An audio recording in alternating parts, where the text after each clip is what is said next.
আসসালামু আলাইকুম। আজকে আমরা আলোচনা করব চেক ডিজনারের মামলা সম্বন্ধে। চেকের মামলায় মোটামুটি বাংলাদেশে একটা বিশাল অঙ্কের মানুষ জর্জরিত। এর মূল বিষয়টা হচ্ছে চেক সম্বন্ধে বা চেকের ব্যবহার সম্বন্ধে আমরা সঠিকভাবে অবগত নই। আমাদের দেশে ব্যাংকে গিয়ে আপনি যদি ১-২ হাজার টাকা দিয়ে একটা অ্যাকাউন্ট খুলেন, এরপর আপনাকে একটা চেক বই দেওয়া হয়। আর এই চেক বই দিয়ে আপনি মাশাআল্লাহ কয়েক কোটি টাকার ব্যবসা করে ফেলেন। কারো কাছ থেকে ১ লাখ টাকা, কারো কাছ থেকে ১০ লাখ টাকার ব্যবসা করতেছে, করে নগদ টাকা না দিয়ে ওই চেকটা দিয়ে আসতেছে। এই চেকের কোনো মানে তার অ্যাকাউন্টে টাকা নাই, কিন্তু সে দেখা গেছে কয়েক লক্ষ টাকার চেক মানুষকে দিয়ে দিচ্ছে। এর পরিপ্রেক্ষিতে সে পরবর্তীতে হয়তো চেক ডিজনারের মামলার সম্মুখীন হচ্ছে। এখন আজকে আমরা একটু আলোচনা করব চেক দাতা এবং গ্রহীতার কিছু কমন যে প্রশ্ন থাকে সে বিষয়গুলো নিয়ে। প্রথমত, চেক ডিজনারের মামলা কেন করা হয়?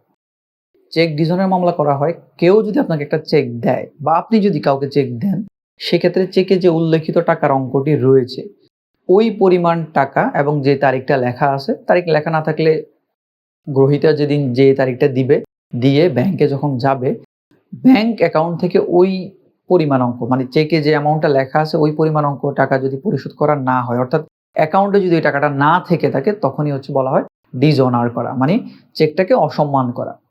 ঠিক আছে? আমাদের কাগজে আমরা যে নোট আছে, নোটের মধ্যে লেখা থাকবে দেখবেন, চাহিদা মাত্রই পরিশোধ করতে বাধ্য থাকবে।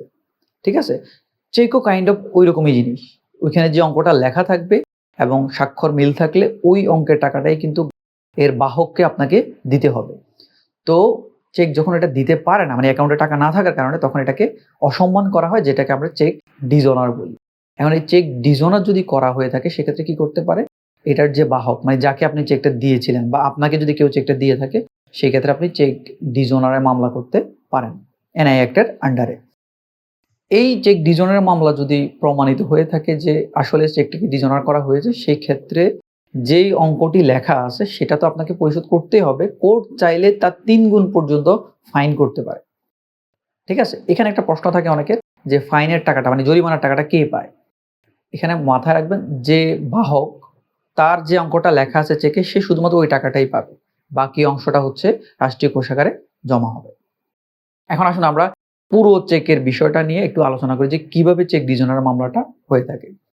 প্রথমত, একজন বাহক চেকের সে ব্যাংকে গেল, যাওয়ার পরে যদি ওই চেকে যে অঙ্কটা লেখা আছে সেই পরিমাণ সাফিসিয়েন্ট মানি না থাকে, ইনসাফিসিয়েন্ট থাকে, তখন এটাকে ডিজঅনার করা হবে। ডিজঅনার করার হলে একটা স্লিপ দেওয়া হবে। এই স্লিপটা দেওয়ার ৩০ দিনের মধ্যে একজন আইনজীবীর মাধ্যমে আপনাকে একটা উকিল নোটিশ পাঠাতে হবে বা লিগ্যাল নোটিশ, যেটাকে আমরা বলি লিগ্যাল নোটিশ পাঠাতে হবে। কার কাছে পাঠাতে হবে? যে আপনাকে চেকটা দিয়েছে, মানে যে ওই ব্যাংক অ্যাকাউন্ট হোল্ডার অর্থাৎ ওই অ্যাকাউন্টের মালিক, যে তাকে একটা লিগ্যাল নোটিশ আপনার পাঠাতে হবে। এখন এই লিগ্যাল নোটিশ পাঠানোর পরে ৩০ দিন সময় তাকে দিতে হবে ওই টাকাটা সে পরিশোধ করার জন্য বা আপনার সাথে একটা আপোষ করার জন্য।